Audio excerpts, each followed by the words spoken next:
Olá, sou o professor Luiz e hoje nós vamos na nossa aula de economia, 4 de maio de 2020, nós vamos falar sobre política fiscal.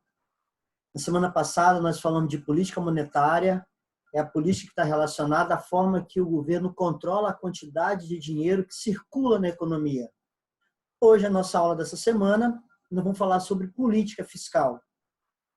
Fiscal refere-se a fisco, a o governo arrecadar dinheiro através de cobrança de imposto. E o que ele faz com esse dinheiro? Não é somente isso, não. Então, a gente vai falar sobre isso daí, porque é uma coisa que está nas notícias de economia atualmente e vocês vão poder assistir essas notícias e entender um pouco mais. Bom, eu vou aqui apenas tirar o vídeo. Então, vamos lá. Política fiscal. O governo nós chamamos que é administração pública. Isso pode ser a nível federal, lá em Brasília, estadual, em cada estado, e município, nos municípios espalhados por esses estados. Dentro dessa administração pública, eles são os principais agentes da economia. A gente está trabalhando agora com macroeconomia, mas dentro do ponto de vista microeconômico, o governo é importante porque ele pode corrigir algumas falhas que existem no mercado. Já falamos exaustivamente sobre isso daí. Nós aprendemos que o Adam Smith ele defendia que o governo, que o mercado deveria, por si só, ter as suas forças de oferta, as suas forças de demanda, e ele iria nivelar esse mercado. Porém, algumas outras pessoas, outros economistas, eles defendem que o governo precisa interferir nesse mercado porque existem falhas desse mercado. Bom, do ponto de vista macroeconômico, o governo é importante por dois motivos. Primeiro, porque ele aplica a chamada política fiscal, que é o que a gente vai aprender hoje. Ele consegue, com isso, influenciar o comportamento na economia com regras relacionadas aos seus gastos públicos e às suas cobranças de impostos. A cobrança de imposto é aquilo que o governo arrecada de dinheiro, é o ganho é como se fosse a receita do governo todo mês. E o gasto público é quanto ele gasta. É quanto ele gasta com a máquina pública, é quanto ele gasta com tudo aquilo que é necessário para atender às necessidades da população. Então, o governo, tendo uma ideia assim como uma empresa, ele arrecada dinheiro, cobrando imposto, e ele volta com esse imposto para a população. O governo precisa praticar uma política de gasto de maneira que ele não gaste mais do que ele arrecada. Tá? E onde é que vai esses gastos aí? São gastos para garantir o funcionamento de toda a estrutura administrativa. Então, as pessoas, materiais, escolas, hospitais, distribuição de renda, tudo isso daí é o governo que precisa se preocupar. Então, ele arrecada e devolve à sociedade com essas coisas. O governo também realiza transferência de renda, como, por exemplo, pagamento de aposentadoria, pagamento de benefício, pagamento de licença-saúde, pagamento de tudo que é licença, tudo que é relacionado a pagamento para determinada classe da sociedade, para que essas pessoas possam ter renda e consumir produtos dentro do mercado. Então, para financiar esse gasto, o governo cobra imposto das pessoas. Tá? Então, tem algumas maneiras que ele pode cobrar esse imposto. É isso que a gente vai estudar na aula de hoje. A gente viu que, por meio da política monetária, o governo pode atuar por meio do Banco Central, através do Banco Central, controlando a quantidade de oferta de moeda que tem no mercado. Então, nós vimos lá que se tiver muita moeda, faz com que a moeda perde valor, causa inflação. Tá? Consequentemente, o governo consegue dar valor a essa moeda através de taxa de juros. Então, nós vimos em aulas anteriores que, se o governo coloca muita moeda no mercado, uma quantidade maior de oferta de moeda faz com que a moeda perca valor e, com isso, causa inflação. E aí nós vimos que o governo faz o quê para administrar isso daí? Ele retira a moeda do mercado. Ele tira a moeda de circulação de forma tal que ele vai diminuindo a quantidade da base monetária, a quantidade de moeda que está circulando na economia. E ele pode fazer, ele tem várias ferramentas para isso daí. Uma delas é a taxa de juros. Então, através da Selic, nós já falamos sobre isso daí, eles determinam qual é a taxa básica de juros. Essa taxa básica de juros é a taxa mínima que o mercado financeiro vai cobrar e pagar. Como que o governo determina essa taxa de juros? Através de reunião a cada 45 dias, vimos isso também na última aula, onde a reunião do Copom, que é o Comitê de Política Monetária, eles vão definir qual é a taxa ideal de juros para o país. Cada membro desse comitê, durante 2 dias, ele dá o seu parecer e depois ele chega num consenso. E também com isso eles conseguem determinar o grau de liquidez da economia. Nós vimos também o que é liquidez. Liquidez é a facilidade de ter dinheiro. Então, quando o governo começa a facilitar muito as pessoas terem dinheiro, as pessoas começam a comprar, a demandar. E se a oferta do produto não acompanhar essa demanda, isso pode causar inflação. Então, o governo trabalha com isso daí, tá? Ele atua dentro do sistema financeiro, criando leis, criando normas, criando processos que ele consiga administrar isso daí. Então, tanto pelas questões de política monetária, tanto pela questão de política fiscal, o governo consegue influenciar em maior ou em menor grau o ritmo de atividade dentro da economia. Então, a gente falou na aula passada da política monetária, a gente vai falar mais hoje da política fiscal. Dentro da área de ciências econômicas, é um consenso que o governo tem uma importância muito grande de atuação dentro do mercado. O Adam Smith dizia que não, que o mercado tinha que ser livre. Porém, outros economistas surgiram e eles começaram, através das suas teses, a defender que o governo precisa interferir no mercado. Nós já falamos vários exemplos com relação a isso daí. Então, nessa aula de hoje, nós vamos discutir com mais detalhe como que o governo age dentro desse mercado como um agente econômico. Bom, então vamos falar um pouquinho sobre a atuação do governo. Qual é o papel que o governo exerce numa economia? As pessoas aí fora falam muita bobagem, falam muita bobeira. Hoje nós estamos passando por um processo de discussão política ridícula, pessoas ignorantes, pessoas tanto de um lado quanto de outro. E o que é mais complicado, elas não vão em busca do conhecimento, elas querem impor a sua própria vontade. Nós aqui, dentro de uma academia, de curso superior, de faculdade, a gente precisa ter conhecimento para não cair nesse erro dessas outras pessoas. Então, qual o papel que o governo exerce dentro da economia? Para o povo lá fora que político é corrupto, que está roubando, sendo que o político é colocado lá através do nosso voto. Então, os nossos políticos é a representatividade da população. Então, por que a gente coloca essas pessoas lá? Por que o governo, qual o papel que o governo exerce dentro de uma economia? É complexo responder isso daí. Tem economistas que falam uma coisa e tem outros que falam outras. Para os economistas clássicos, o governo deveria intervir o mínimo possível. Ele tem que deixar a economia fluir e, quando existir a necessidade, ele vai lá e entra nesse mercado. Algumas pessoas, alguns economistas, falam que precisa ter uma livre interação entre compradores e vendedores. Mas nós vimos agora, com relação ao álcool gel, que se a gente deixasse isso acontecer, os produtores iriam aumentar muito o preço do álcool gel. E aí o governo vai lá e interfere nesse mercado, tentando atingir um ponto de equilíbrio.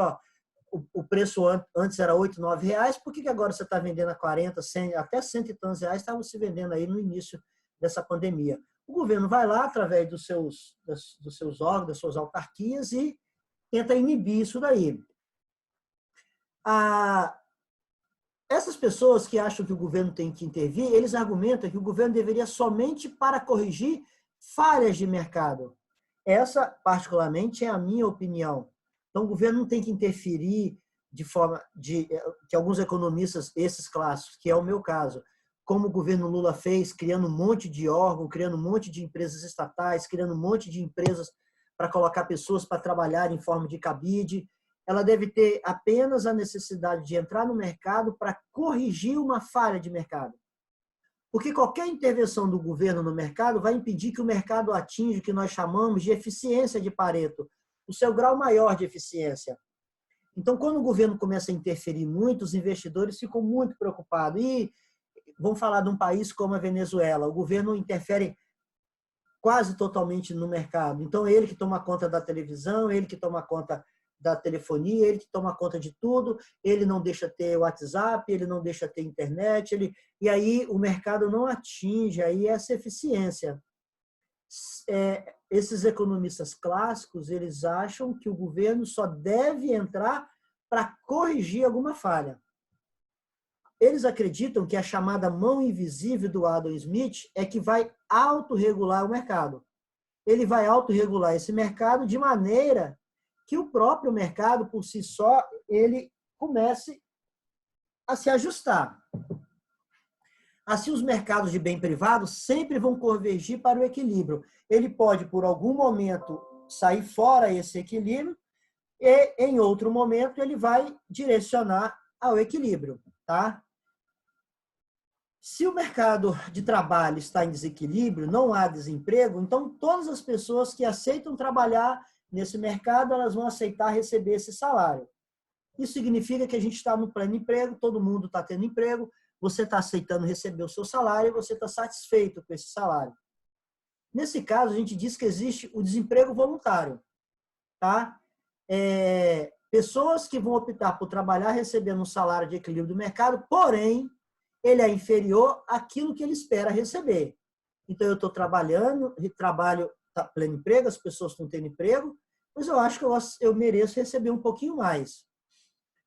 O salário de mercado, ele é inferior ao salário de reserva, que a gente chama. Então, aquilo que eu gostaria de ganhar é maior do que aquilo que eu estou ganhando.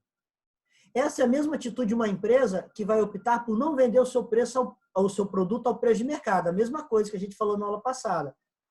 Quando ele vende a um preço do mercado que ele não concorda, ele acha que o valor que ele vai receber não compensa os seus custos de produção.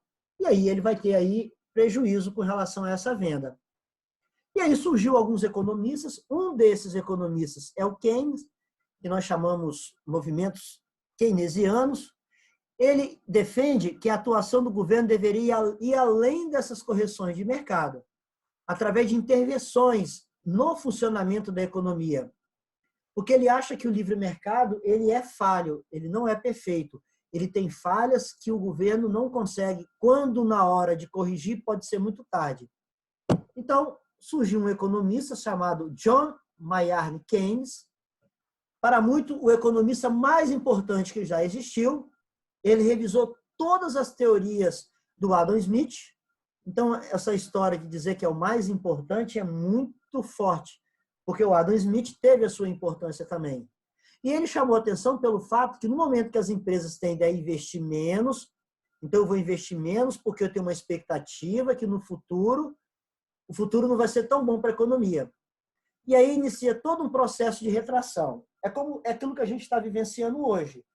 A Fundação Getúlio Vargas, ela faz pesquisa. O que você espera da economia no futuro próximo? Você vai fazer investimento? E aí começa, então, esses investidores a ter um certo pavor do futuro e tendem a não investir tanto no mercado. E aí a gente começa com um processo de retração econômica. E com isso, nessa retração, a gente vai para uma recessão, que é justamente o que nós vamos começar a passar agora, e aí entra numa crise econômica. Que tipo de crise? Desemprego, já estamos vivenciando aí, vocês já devem conhecer, ou vocês mesmos estão perdendo seus empregos, pessoas estão sendo demitidas, muitas e muitas pessoas que tinham renda não estão tendo mais renda, e aí começa, então, todo um processo de retração. Keynes chamou isso daí de profecia autorrealizável. O que é uma profecia autorrealizável? É mais ou menos assim, rapaz, a economia está ruim. E aí, então, você vai abrir aquela lanchonete? Não, não vou abrir não, porque o negócio está ruim, e então não vou abrir. Se você abrir, você vai gerar emprego. mas você não vai abrir, você não gera emprego, o outro também pensa assim, cria-se, então, uma profecia autorrealizável. Essa é a ideia do Keynes. Assim, com isso acontecendo, nós vamos ter o que nós chamamos de desemprego involuntário, que mesmo aceitando o salário do equilíbrio do mercado, os indivíduos não conseguem um emprego. É mais ou menos assim, eu ganho R$1.000. Quando eu ganhava R$1.000, nós estávamos no desemprego voluntário. Mas eu acho que eu mereço 2.000. Com esse início de recessão, eu mereço 2.000. Mas eu fui demitido. Eu ganhava 1.000. Mas as coisas estão ruins. Então, apareceu um emprego para mim. Mas, eu só posso te pagar 800. Poxa, eu merecia 2.000. Eu ganhava 1.000 e agora não tenho emprego. Eu vou ganhar, então, os 800. E cria-se, então, um desemprego involuntário. Eu trabalho por um salário que não é nem a média do mercado e nem é aquilo que eu gostaria de ganhar. Para evitar isso daí, Keynes defende a necessidade, então, do Estado buscar forma de garantir que a economia funcione de uma forma estável, em ritmo pleno de produção, investimento para que a gente possa estender mais aquela curva de possibilidade de produção e trazer emprego e renda para as pessoas. E aí a gente vai em direção ao pleno emprego, pois aqui nós estamos muito longe de vivenciar esse pleno emprego. O pleno emprego é as pessoas, todos os interessados em trabalhar, estão trabalhando e ganhando aquilo que ele acha que merece ganhar. Esse resultado seria obtido por meio de política monetária, que nós já falamos, e principalmente através da política fiscal. Então, o que a gente vai falar agora? Eu estou dando uma introdução aí, dizendo as questões e as ideias de Keynes e de Adam Smith. Keynes, ele mudou a visão do papel do Estado frente à economia. Aonde os economistas defendiam, os economistas clássicos, que o governo deveria interferir muito pouco na economia. E aí Keynes, com as suas ideias e com seus livros e com as suas teses, ele defende uma política que o governo deve ter elevação dos seus gastos públicos. O governo tem que gastar mais, gastando mais ele vai oferecer mais serviço e melhor serviço para a população. Esse dinheiro vai fazer circular, as pessoas vão ter renda, e as pessoas vão demandar, e demandando as pessoas vão produzir, vão contratar pessoas, e aí a economia gira, e com essa economia girando, a gente tem crescimento. Essa é a ideia do Keynes. Então, em vez de governo, interferir pouco, eu vou interferir aumentando os meus gastos públicos. E isso foi feito no Brasil, tá? A gente vai falar sobre isso aí. O problema é que quando o governo gasta, ele precisa cobrir esses gastos. De que maneira? Arrecadando. É aí que está a grande questão do governo brasileiro nos dias de hoje. Nós não somos o país que tem a maior taxa de imposto, de arrecadação de imposto.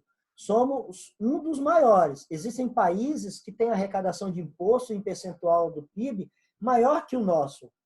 A grande diferença é que esses países, a sua população, elas têm a percepção do retorno desse dinheiro. Então, você vai em determinados países lá na Europa que a carga tributária é muito alta, só que você tem escola de ótima qualidade de graça, você tem faculdades, área de saúde, hospitais de ótima qualidade de graça, você tem um governo onde as pessoas têm uma aposentadoria compatível com uma aposentadoria do setor privado, tem tudo isso daí. No nosso país, Brasil, nós pagamos uma carga tributária muito alta e nós não temos essa percepção do retorno dessa carga tributária. Então, antes que o governo gaste esse dinheiro, ele tem que gastar esse dinheiro nas suas despesas. De que maneira? Ele aluga imóveis, ele faz obras, ele paga pessoal, ele compra medicamento. Então, ele tem que custear água, energia da repartição pública, pagar salário para o funcionário público, salário esse muito alto. Não estou falando que o funcionário público ganha muito alto, não. Aliás, a média do funcionarismo público de salário é até baixo.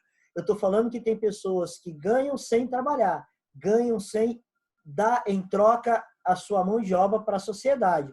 Com isso, tem um custo muito alto que nós temos que pagar através de pagamento de imposto. Então, o governo tem toda uma manutenção de estrutura governamental e ele precisa pagar por isso daí.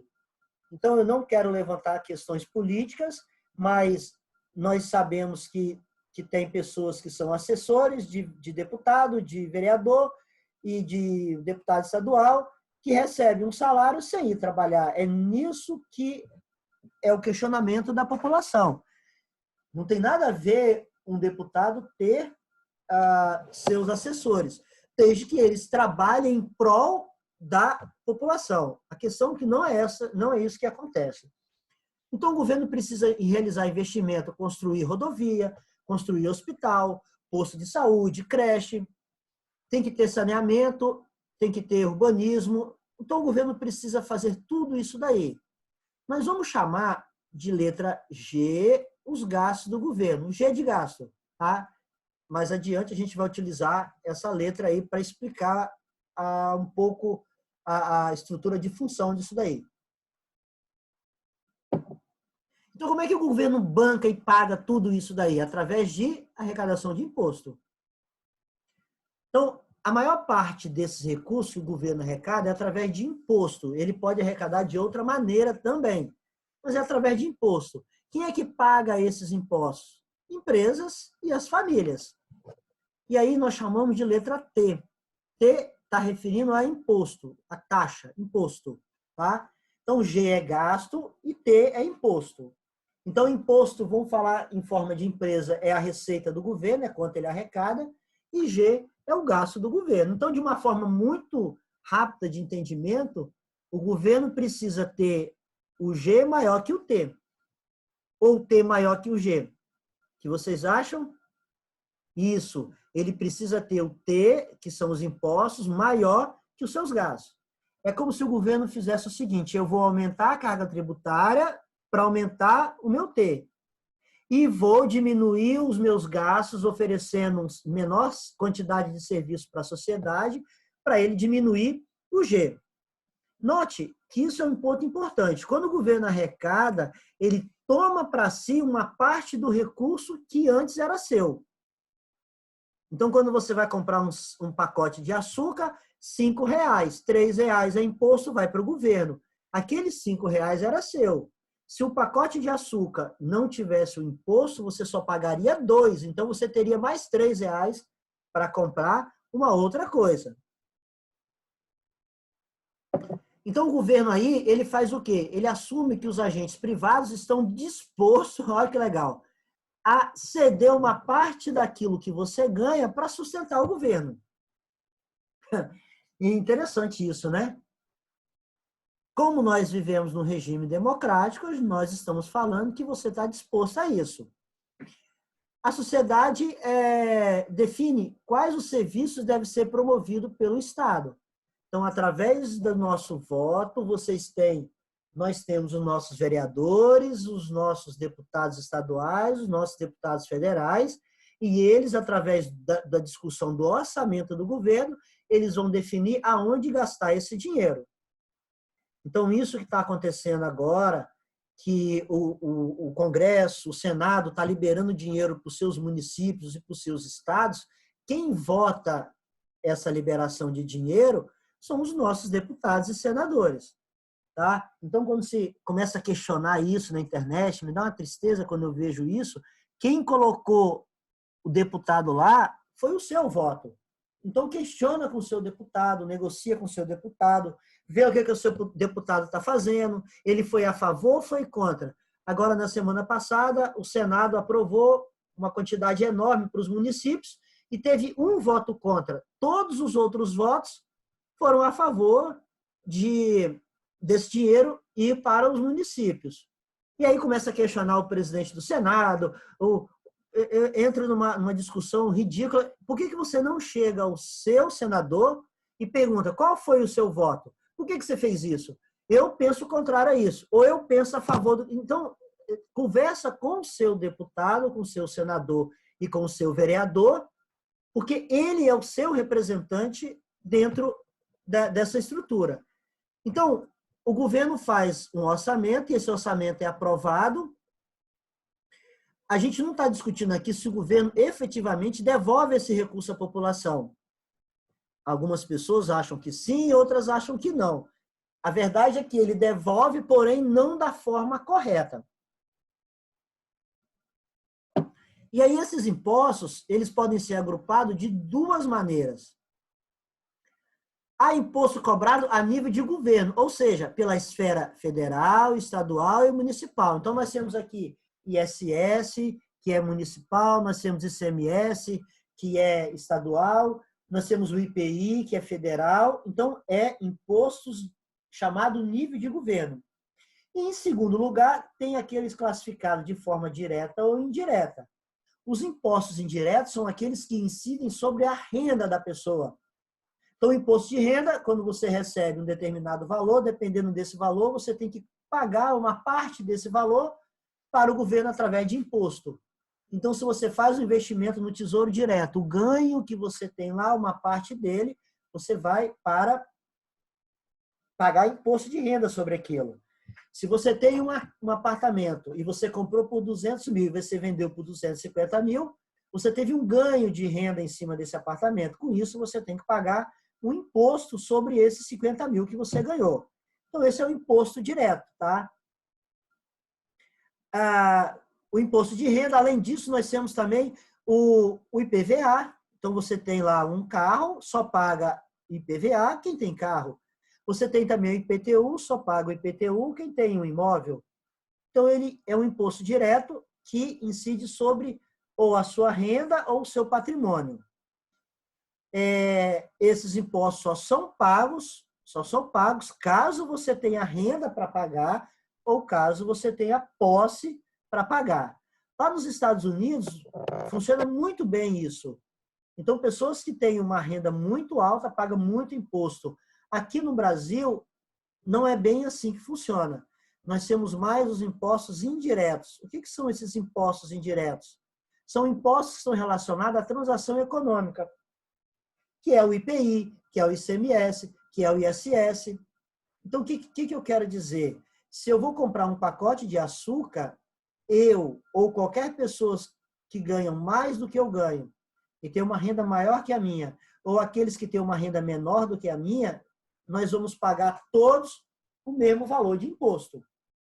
Essa é a grande discussão em alguns economistas na reforma tributária, é justamente isso daí.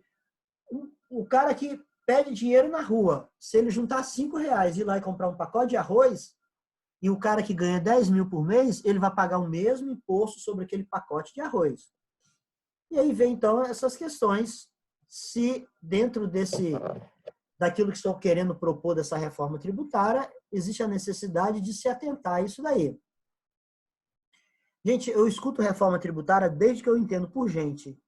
Quando eu comecei a estudar economia, no início da década de 80, e eu sempre ouvi falar de reforma tributária, até agora eu não vejo nada que se concretize assim, de uma coisa que vai falar, não, agora vai sair. Tomara que saia dentro desse governo, porque dos governos anteriores já foi falado, e nada de sair, ano após ano, e nada. Bom, então, essa questão de imposto indireto, você paga sobre transação econômica. E isso daí causa uma certa injustiça. Então, existe aí o que eles chamam de injusto. Então, quando o indivíduo com uma renda muito alta compra um carro novo, ele paga ICI e ICMS. Então, ele paga exatamente o mesmo valor de um cara que compra o mesmo carro com uma renda baixa. Então, essa é a questão. É comum os economistas tributaristas dizerem que os impostos indiretos são regressivos. O que é isso? Os contribuintes mais pobres são proporcionalmente mais tributados que os mais ricos. Então, são impostos regressivos. Então, se eu ganho R$1.000, pago um determinado imposto sobre o pacote de açúcar, quem ganha 10 mil paga o mesmo imposto. Então, proporcional à sua renda, é injusto isso daí. Então, o sistema tributário brasileiro é conhecido por ter uma alta concentração de impostos indiretos, prejudicando, claro, as pessoas que têm renda mais baixa. Essa reforma tributária tem a esperança de fazer uma correção com isso daí. Mas só para vocês terem uma ideia, a tabela do imposto de renda, há muitos anos, ela não tem a correção conforme a inflação. Então, pessoas que antigamente nem pagavam imposto de renda, passou a pagar imposto de renda. O governo Lula prometeu fazer essa correção e não fez. O governo Dilma prometeu fazer essa correção e não fez. E nós temos até agora esperando essa reforma tributária para fazer essa correção. Pessoas que ganham aí 2.000 e poucos reais já pagam imposto de renda. Não é muito justo isso daí. Mas os governos anteriores não fizeram essa correção, apesar de ser dado como promessa de campanha. Os impostos, esses impostos que são cobrados, então, eles vão ser utilizados para pagar os gastos do governo. Professor, e se o governo começar a aumentar muito imposto, aumentar, não muito imposto, mas aumentar a alíquota da carga tributária, o que vai acontecer? Aí entra que já estamos numa coisa chamada curva de Laffer. Essa curva de Laffer, ele quer dizer o seguinte: quando o governo começa a aumentar muito a sua carga tributária, as pessoas, e não tem a percepção do retorno, as pessoas começam, então, a sonegar imposto. Aí entra a sonegação fiscal. Essa é a curva de Laffer. O que ele quer dizer aqui? Aqui ó, no eixo do X, a gente já aprendeu a ler gráfico. No eixo do X, nós temos a alíquota tributária. E aqui nós temos a arrecadação. Então, quando parte do zero aqui, na medida que vai aumentando a alíquota, a carga tributária vai aumentando. Quando chega nesse ponto aqui, máximo, significa que se o governo aumentar a carga tributária maior do que isso, vai aumentar tanto a sonegação fiscal que a arrecadação começa a cair. Então, o governo precisa ter uma alíquota tal que ele não tenha queda de arrecadação tributária. Como a nossa carga tributária é muito alta, então vamos dar o exemplo do CPMF. Eu não sei se vocês vivenciaram o CPMF, mas era o Imposto sobre Transação Bancária. Todo o dinheiro que você tinha na transação bancária, você pagava um imposto sobre isso. O que nós começamos a fazer? Começamos a fazer a operação sem entrar e sem passar pelo banco. Então, a gente começa aí a sonegar, a gente começa a desviar, a gente começa a fazer uma série de coisas. Além do aspecto quantitativo, existe o aspecto qualitativo. Quando o sistema tributário é muito alto, que é o caso do Brasil, há muitos impostos, as empresas são obrigadas a se dedicar uma grande parte do seu tempo a calcular esses impostos, a pagar essas guias, e aí entram os contadores. Então, tem-se um gasto muito grande nas empresas para manter esses pagamentos de impostos em dia. Eu já tive cliente de chegar o fiscal lá e multar, e ele nem sabia que ele tinha que pagar aquele imposto, e muito menos o contador. O contador deveria saber, tá? E deu até briga lá que ele cobrou do contador depois esse pagamento. Então, existem várias razões para essas cobranças de impostos, e é preciso, então, definir um modo do governo arrecadar esse dinheiro de maneira que ele coloque a economia para funcionar. Repare o seguinte: quando o governo arrecada esse imposto, ele retira de circulação uma quantidade de dinheiro. E aí surgiu aí o efeito Oliveira-Tanzi. O que é o efeito Oliveira-Tanzi? É a perda do poder de compra da arrecadação tributária quando nós temos inflação alta. Então, o governo arrecada dinheiro e quando esse dinheiro entra nos cofres públicos, a inflação já corroeu uma parte desse dinheiro. Então, ele arrecada. Então, você trabalha o mês todo, as empresas trabalham o mês todo, no final do mês ela vai fechar e depois vai lá e vai pagar esse imposto. Nesse período todo, tem o chamado efeito Oliveira-Tanzi. Ela perde dinheiro porque tem o efeito de inflação. O efeito de inflação vai corroer essa parte desse dinheiro. Bom, então vamos lá. Professor, eu entendi. Estou lendo seu pensamento, tá ligado? Eu entendi. Então o governo tem que arrecadar dinheiro e esse dinheiro arrecadado ele tem que gastar esse dinheiro. Ele arrecada esse dinheiro através de impostos diretos e indiretos. E aqueles indiretos são o mais utilizado no Brasil, porém, tanto quanto injusto. Significa, então, professor, que ele arrecada mais do que ele gasta? Aí é que é o grande problema. Quando os recursos do governo arrecada por meio de impostos não são suficientes para arcar os seus gastos, Então, a arrecadação é menor do que os gastos. Então, vou pegar um exemplo. O governo arrecadou 1.000 e o seu gasto foi de 1.200. Esses 200 que ele gastou a mais, nós chamamos, então, que ele teve um déficit. É um déficit primário, porque depois vem outras coisas além. Déficit primário. O que é o déficit primário, então? É quando o governo gasta mais do que ele arrecada. Então, quando vocês escutarem algum economista na televisão ou ler alguma coisa, nesse mês o déficit primário foi de tantos por cento, de tantos bilhões. Déficit primário, opa, pai, mãe, marido, esposa, déficit primário é porque o governo gastou mais do que ele arrecadou. Isso é bom ou é ruim? Aí a gente tem que discutir. Gastar mais do que arrecadar significa que ele prestou mais serviço para a sociedade. Ou deveria ter prestado. Gastar menos ou arrecadar menos significa que ele cobrou menos imposto. Então depende muito do como que a gente vai analisar isso aí.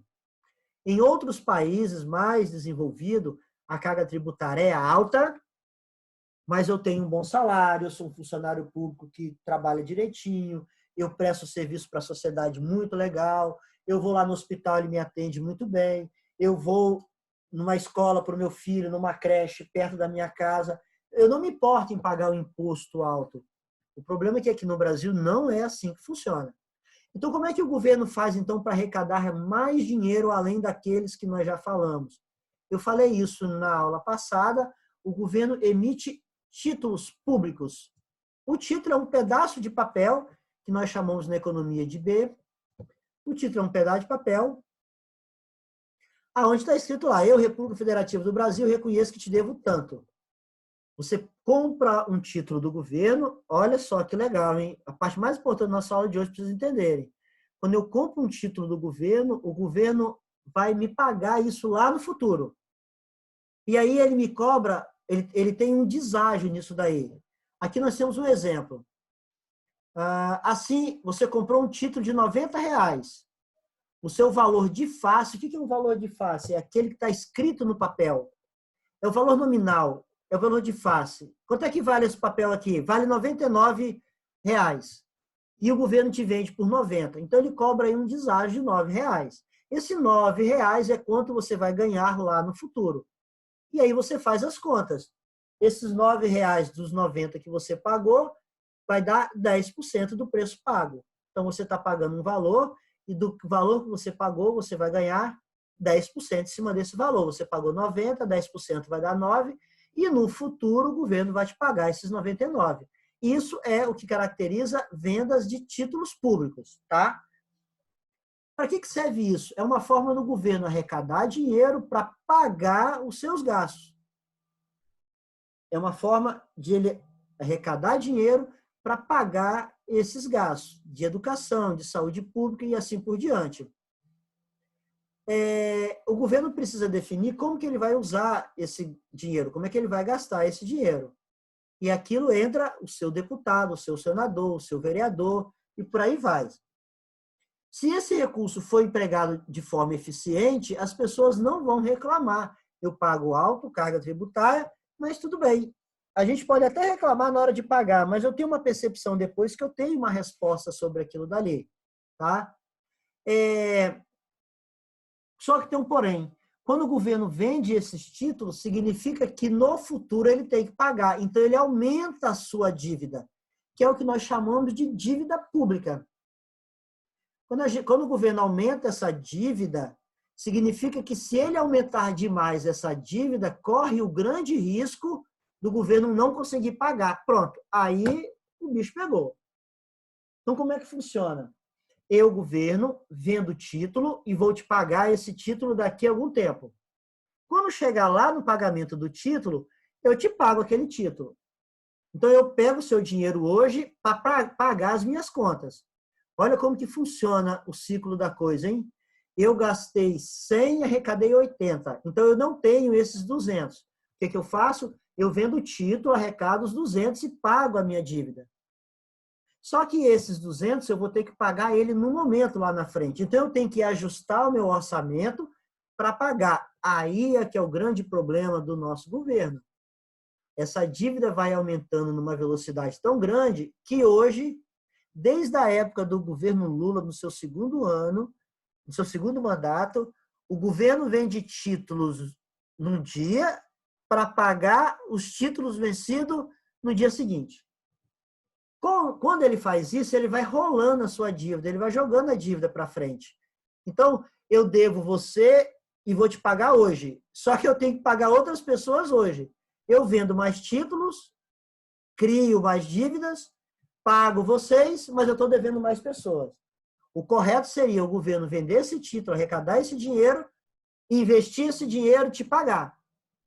Mas não é bem isso que acontece. E aí entra numa coisa que nós chamamos de crise fiscal. É quando o governo está muito endividado. Nós já tivemos essas questões no passado, em alguns países. Então, nós tivemos lá na Grécia, nós tivemos lá na Espanha, nós tivemos em alguns países europeus, aqui na Argentina, na América do Sul, e já tivemos aqui no Brasil também. E corremos o grande risco de ter isso novamente, que a gente vai falar agora mesmo. Quando um país entra em crise fiscal, ele começa a ter dificuldade de emitir novos títulos. Então, olha só, ele vende, ou melhor, ele vende título, arrecada e vai pagando, só que ele não consegue pagar, ele vende mais título e não consegue pagar, e esses títulos que ele vende são juros maiores, daqui a pouco ele chega numa proporção das suas dívidas que ele pode não conseguir mais pagar esses títulos. E aí ele entra em crise fiscal. E aí os credores, aquelas pessoas que compram esses títulos, que possuem esses títulos, eles podem ter a percepção que o governo não vai conseguir amortizar, não vai conseguir pagar, não vai conseguir quitar isso daí. E quando o mercado começa a ter a percepção que o governo não vai quitar, pronto, se instala aí uma crise fiscal. E aí o governo torna-se insolvente. Insolvência significa que eu não tenho capacidade de cumprir com as minhas obrigações de pagamento. E aí ele faz uma coisa que é decretar moratória. Decretar moratória significa devo, não nego e pago quando puder. Eu te devo, eu reconheço a sua dívida, mas no momento eu não tenho condições mesmo de decretar ou de pagar essa dívida. Eu decretei moratória. Então a Espanha fez isso, a Grécia fez isso, a Argentina fez isso, o Brasil já fez isso. Nesse caso, é comum que os países pratiquem medidas de ajuste fiscal. É aí que está o grande problema. Na medida que os governos vão ajustando suas contas, os investidores começam a ter maior credibilidade no país. Na época do governo Lula, ele conseguiu, no seu primeiro mandato, fazer esses ajustes fiscais. Com isso, o Brasil melhorou muito a forma como os investidores no estrangeiro viam o Brasil. E aí eles indicavam para os investidores trazerem dinheiro para cá. Com o governo da Dilma, isso tudo foi por água abaixo. Então, o que era mais legal, quando nós começamos a fazer os ajustes fiscais e melhorar isso daí, os investidores no exterior começaram a olhar o Brasil com uma forma, agora esse país vai funcionar, agora esse país vai para frente. Eles estão fazendo ajuste fiscal, eles não gastam tanto quanto eles gastavam. Eles estão arrecadando, estão fazendo um aperto fiscal, tudo isso daí começou a se ajustar. Então, vamos investir naquele país que eles estão indo no caminho correto. Depois começou o contrário. Não invista naquele país, aí nós perdemos o grau de investimento, o Brasil tinha grau de investimento do governo Lula, e no governo Dilma nós perdemos esse grau de investimento. O mais interessante é que quando nós ganhamos grau de investimento, o governo Lula comemorou isso de uma forma como se fosse uma vitória de Copa do Mundo. E quando nós perdemos o grau de investimento no governo Dilma, eles jogaram isso de lado, o governo dizendo que isso não era tão importante assim. Então, decretar moratória significa que o país pode correr o risco de não pagar as suas dívidas. Olha só, vamos imaginar que você comprou um título do governo e está guardado aí na sua casa. E aí o governo decreta moratória. Você não consegue vender esse título para ninguém, a não ser que você queira vender para alguém que queira pagar um valor muito baixo por ele. Esse é o grande problema do governo decretar moratória. Então, vamos falar um pouquinho sobre isso daí. Quando o governo gasta menos do que arrecada, significa que ele tem superávit primário. O que é isso? Ele arrecadou mais do que ele gastou. eu arrecadei 1.000 e gastei 800. Porém, quando o governo gasta mais, ele tem, então, o que nós chamamos de déficit primário. A gente fala primário porque aí não está incluído o pagamento da dívida, só está incluído a arrecadação e pagamento dos seus gastos públicos, não os gastos da dívida. Tá? A dívida pública, por sua vez, é o saldo acumulado. Então, olha só para a gente separar isso daí. Nesse mês de abril, o governo arrecadou tanto e gastou tanto. Se ele arrecadou mais, ele teve superávit. Se ele gastou mais, ele teve déficit. Isso determina se ele teve superávit ou déficit. Já a sua dívida pública não é do mês, é a somatória de tudo. Então, a dívida pública é como se fosse uma fotografia do momento, é o seu estoque. Quanto que o país deve hoje? Mas o que ele deve hoje são dívidas somadas anteriormente também. Então, o superávit ou déficit é só do período. E a dívida, ela é da dívida que vem rolando lá de trás, tá? Então, aqui tem uma simples superávit primário, quando ele arrecada mais do que ele gasta, superávit nominal, quando ele aí entra aqui os pagamentos dos impostos, dos impostos não, os pagamentos dos títulos que o governo está comprando. Quando ele está pegando de volta esse título que ele vendeu. Aqui nós temos uma tabela bastante desatualizada aqui, mas ele faz uma comparação aqui do déficit do governo ano a ano, mas só para a gente ter uma ideia. O déficit nominal a cada ano foi aumentando, 2,5 para 10, quer dizer que de 2010 a 2015 o déficit foi aumentando, o governo teve mais gasto do que arrecadação. Os juros da dívida pública foi aumentando também, então quando ele gasta mais do que ele arrecada e os juros aumentam, significa que a dívida do país aumenta mais ainda. E o superávit primário, que em 2010 nós tínhamos ainda, começou então a diminuir em 2012, 2013, lá no governo Dilma. 2014, o superávit começou a se tornar negativo, ou seja, começou a se tornar déficit. Depois de 2015, déficit foi aonde aí que a governo Dilma começou a fazer a sua contabilidade mascarada. E aí foi por isso que ela sofreu um processo de impeachment. Então, fazendo um resumo do que aconteceu lá na época, o governo começou a gastar mais do que ela podia arrecadar. E aí, quando ela começou a gastar mais, ela fez a pedalada fiscal. Como eu falei para vocês, não estou discutindo e nem discuto política, estou falando de economia. Que ela gastou mais do que ela arrecadou é fato econômico e que ela fez a pedalada fiscal também é fato econômico, porque está registrado lá nas contas públicas que ela, já expliquei para vocês isso, ela gastou mais do que o governo tinha. E ela, para isso, precisou de pegar dinheiro em banco público. E isso é proibido. Se é proibido, ela passou pelo processo de impeachment. Aqui nós estamos vendo o percentual da dívida com relação ao PIB. Então, países tipo Japão, olha só, hein? A dívida do Japão é 227% do seu PIB. Praticamente 2 vezes, o PIB do Japão é enorme. A sua dívida praticamente é 2 vezes o seu PIB. Isso não quer dizer que é ruim, não. Os países têm dívidas em relação ao PIB muito alta. O Brasil, nós vamos falar agora mesmo, tá? Sobre isso daí. Mas os Estados Unidos, por exemplo, mais de 100% aqui, ó, Portugal, Irlanda, Espanha, França, Canadá.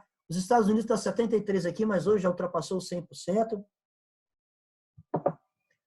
Então, é um percentual da dívida em relação ao PIB. O problema é que quando você vai aumentando essa relação, corre o risco do país decretar moratória.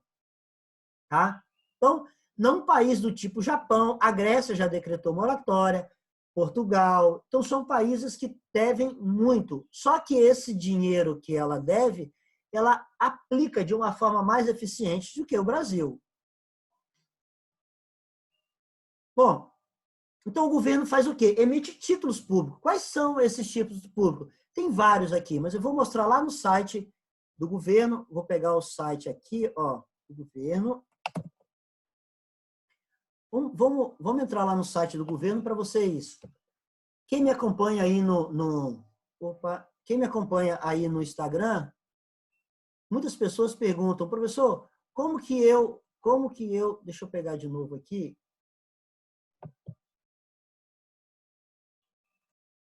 Ah, né que não. Copiar.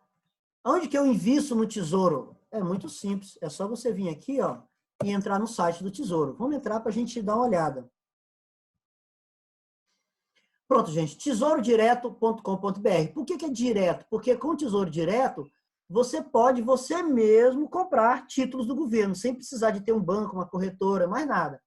Então, quer saber qual é o melhor título? Está aqui. Aqui você tem um simulador de investimento. Quando eu faço meus processos de code, a gente faz aqui. Então, vamos imaginar, eu tenho 20 mil, vamos fazer aqui, ó, aqui você muda, ó.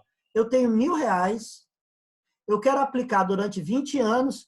Ah, professor, 20 anos é muito tempo. Não é para quem é investidor. Agora, se você quer resposta em curto prazo de imediato, tem outros tipos de investimento. Eu quero aplicar R$1.000 durante 20 anos. Olha só. Na poupança, você vai ter um retorno de 2.213. E investir no Tesouro IPCA com juros, o IPCA é a inflação, mais os juros, você vai ter, daqui a 20 anos, você vai ter 3.558. Tá, mas e se você investir, vamos pegar aí 100 mil. Se você investir 100 mil hoje, recebeu uma herança, recebeu alguma coisa, 100 mil hoje, em 20 anos você vai ter aí R$355.000. Então, é um investimento a se pensar. Aqui você tem aqui simular mais opções. E aí ele vai querer saber qual o tipo de investimento ideal. Ele vai te fazer algumas perguntas. O que você quer investir? Vamos imaginar que eu quero investir na minha casa própria. Aí ele vai explicar aqui por quanto tempo eu quero investir numa casa própria por 10 anos. 10 anos ou mais. Ótimo. O que é mais importante para você? Saber exatamente quanto eu vou ganhar ou investir em um título que garanta rentabilidade acima da inflação? Eu vou colocar alguma coisa acima da inflação. Então, ele vai perguntando e vai te direcionando. Como você deseja receber remuneração? Eu quero receber somente no final. Já descobriu o seu perfil e ele vai ver qual é o perfil que se encontra dentro daquilo que eu respondi.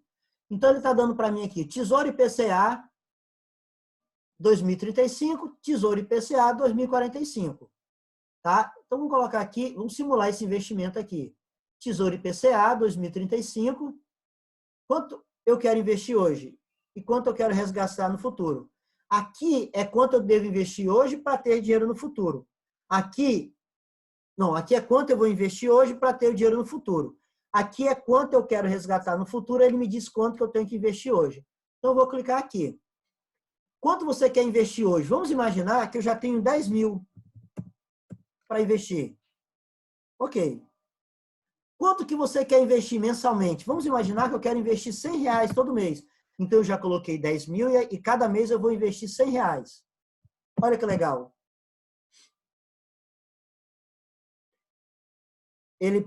Eu posso mandar para o meu e-mail, caso eu queira ver depois. Eu posso alterar os parâmetros, eu posso ver com mais detalhe. Eu tenho aqui.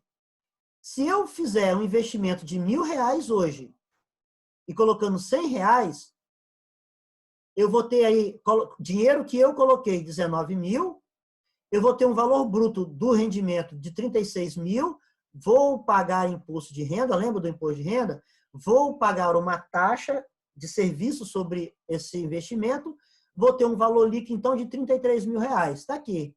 Aqui ele me dá quanto que eu iria ganhar na poupança, no CDB, no LCI, nos fundos DI. Tudo isso daqui são respostas que ele te dá. E aí, se você quiser investir, se você quiser fazer uma nova simulação, eu clico em investir e aí você vai fazer lá uma conta. Nessa conta você vai informar seus dados, CPF, senha, você vai entrar e você vai fazer seus investimentos. Então, assim você compra títulos. Então, para que servem esses títulos? Esses títulos servem para o governo, bancar os seus gastos. Então, qualquer uma pessoa pode comprar título hoje do governo. Então vamos lá, vamos pegar o último assunto aqui. É um assunto que poucas pessoas já ouviram falar, mas isso está voltando hoje nos comentários de economia, chamado senhorinhagem. A senhorinhagem começou na época da Primeira República, tá? É quando o Banco Central ele emite dinheiro. Então, olha só, o governo pode arrecadar dinheiro para pagar os seus gastos através de vendas de título, de arrecadação de imposto, mas ele pode também, já que ele é o dono da casa da moeda, ele pode emitir dinheiro. Será que isso é bom ou é ruim? Emitir dinheiro e o governo começar a emitir dinheiro, nós já vimos isso, já aconteceu no passado, na época do Rui Barbosa. Significa que ele vai colocar tanto dinheiro na economia que o dinheiro vai perder valor e vai causar uma inflação muito alta. Mas isso é uma opção que alguns economistas estão defendendo para a atual crise.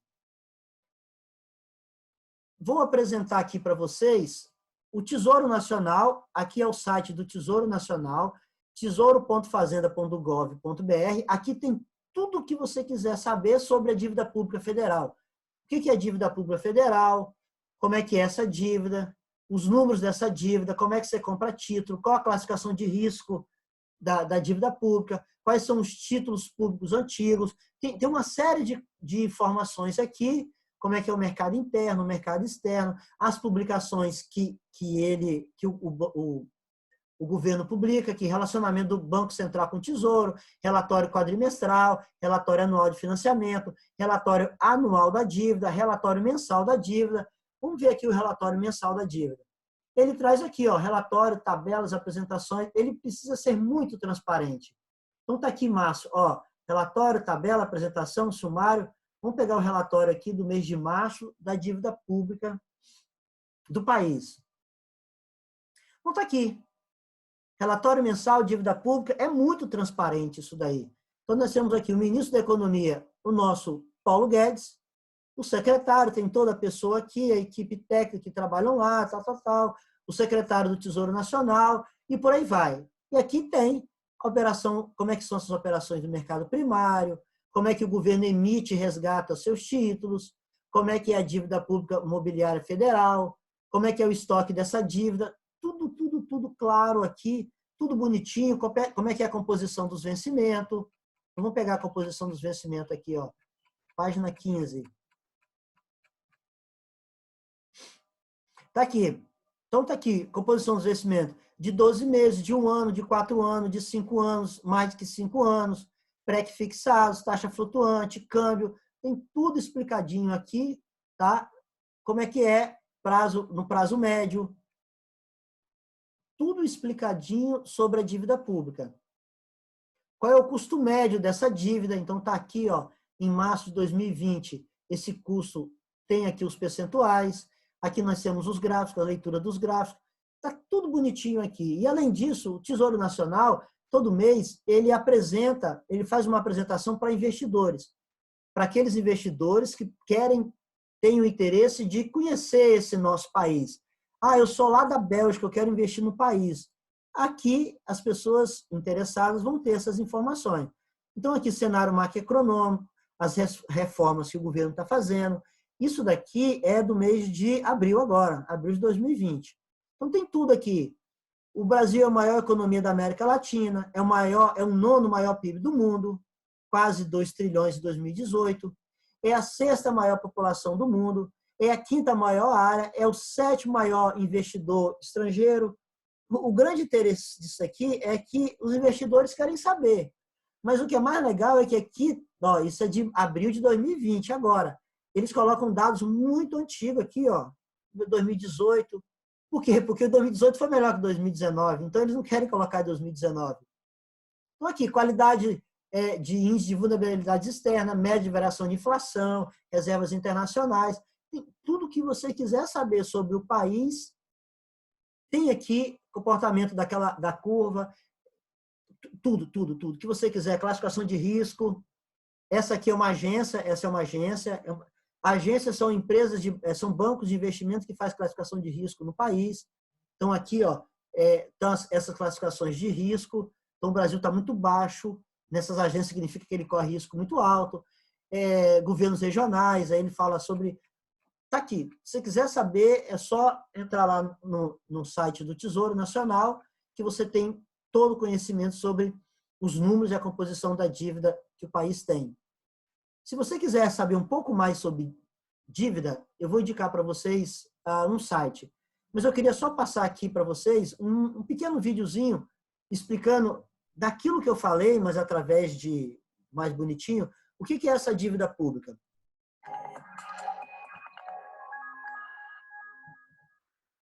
Para explicar a dívida pública, primeiro a gente precisa falar sobre as contas do governo. As coisas funcionam como na vida de qualquer pessoa. O governo tem receitas e gastos. A principal fonte de receitas do governo são os impostos que pagamos. E esses recursos são gastos com saúde, educação, aposentadorias, pensões, salários de servidores, etc. Quando gasta mais do que arrecada, o governo tem que cobrir o buraco pegando empréstimos.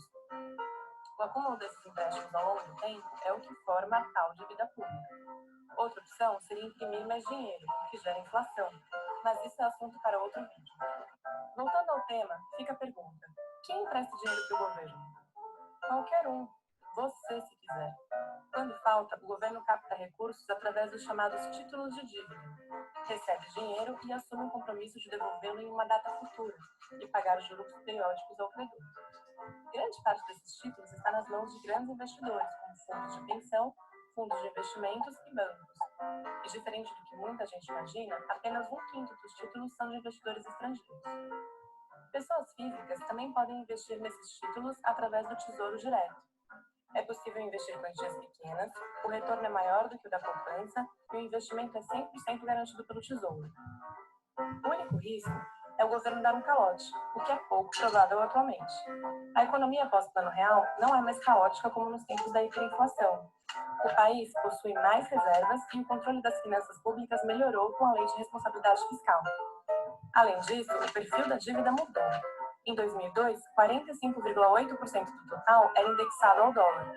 Hoje, apenas 5,4% é. Agora, quando o dólar sobe muito, a dívida pública não sobe junto. O Brasil deve quase 3 trilhões de reais, o equivalente a 65,5% do PIB. Sim, é muito dinheiro, mas não é anormal. Países ricos, como os Estados Unidos, devem mais de 100% de seu PIB. Esse dado não assusta os investidores, porque há a certeza de que o governo americano tem e terá no futuro capacidade de repagar. Mas no caso do Brasil, que já deu 11 calotes desde 1826, dever 65,5% do PIB é preocupante. E o ritmo de crescimento da dívida também é. Nos últimos anos, com dificuldade para fechar as contas, o governo viu sua dívida aumentar bastante. Esse foi um dos pontos que levaram as agências de classificação de risco a tirarem nosso selo de bom pagador.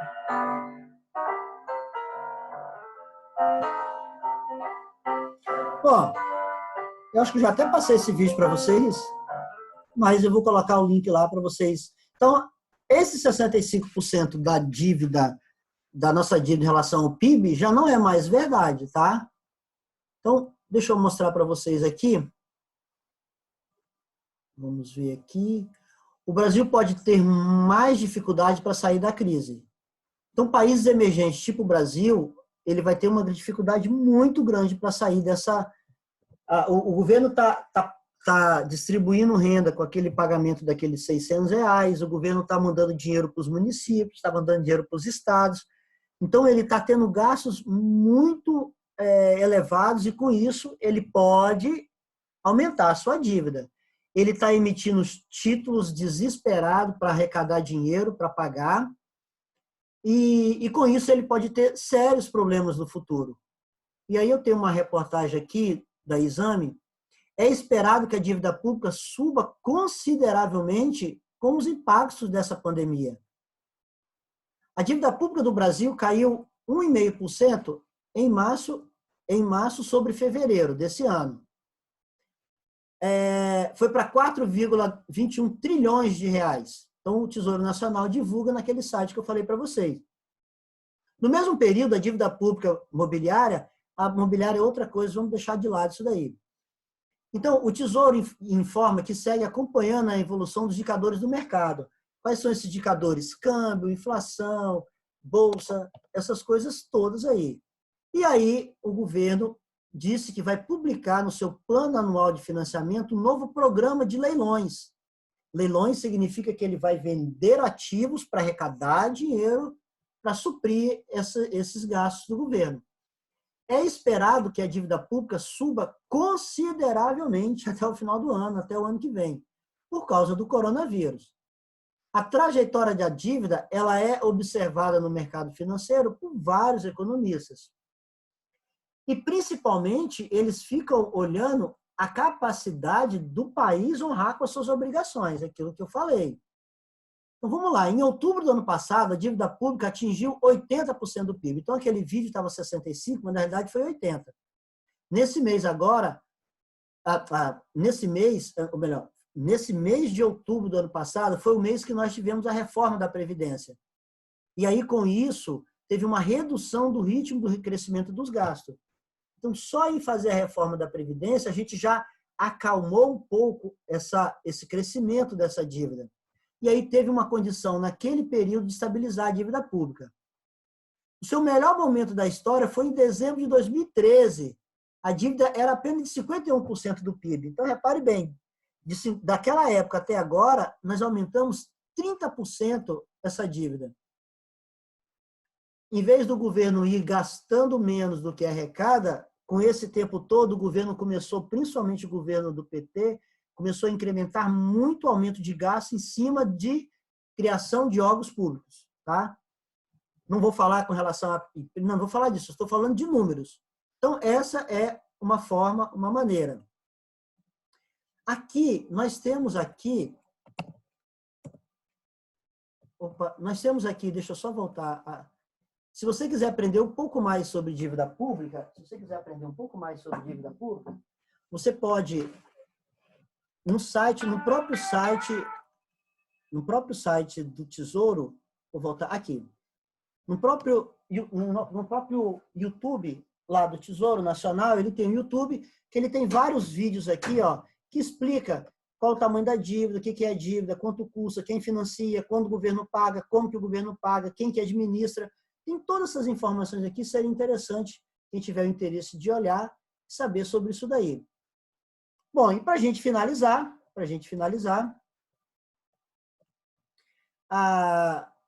como que a gente vai finalizar isso daí?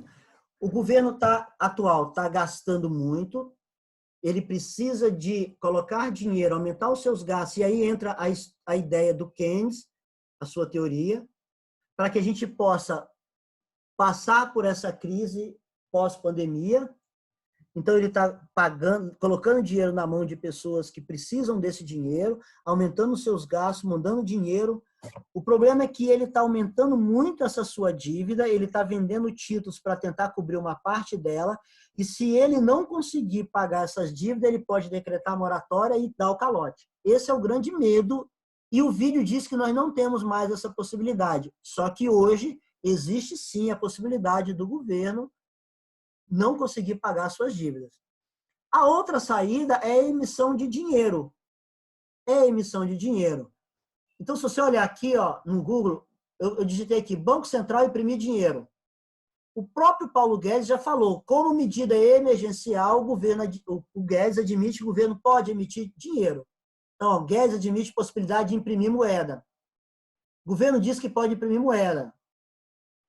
Imprimir dinheiro contra a crise, aqui a Folha de São Paulo tem um grande debate interessante para ler isso também. Enquanto evitar imprimir dinheiro do Banco Central, ele prepara um novo corte na taxa Selic. Então, o governo está trabalhando com relação a isso daí. Alguns economistas, imprimir dinheiro não é a melhor saída contra a crise. Então, esse cara aqui, o Roberto Campos Neto, ele diz que imprimir dinheiro não é a própria saída. Aqui nós temos um ex-ministro do Banco Central, um ex-presidente do Banco Central, o Meirelles, Henrique Meirelles, ele defende imprimir dinheiro. Imprimir dinheiro pode ser uma saída. Então, até o Lula defende imprimir dinheiro para aquilo que a gente está passando hoje. Então, outros economistas, país não tem presidente e deveria emitir moeda na crise. Aí é político, não vou entrar nesse detalhe.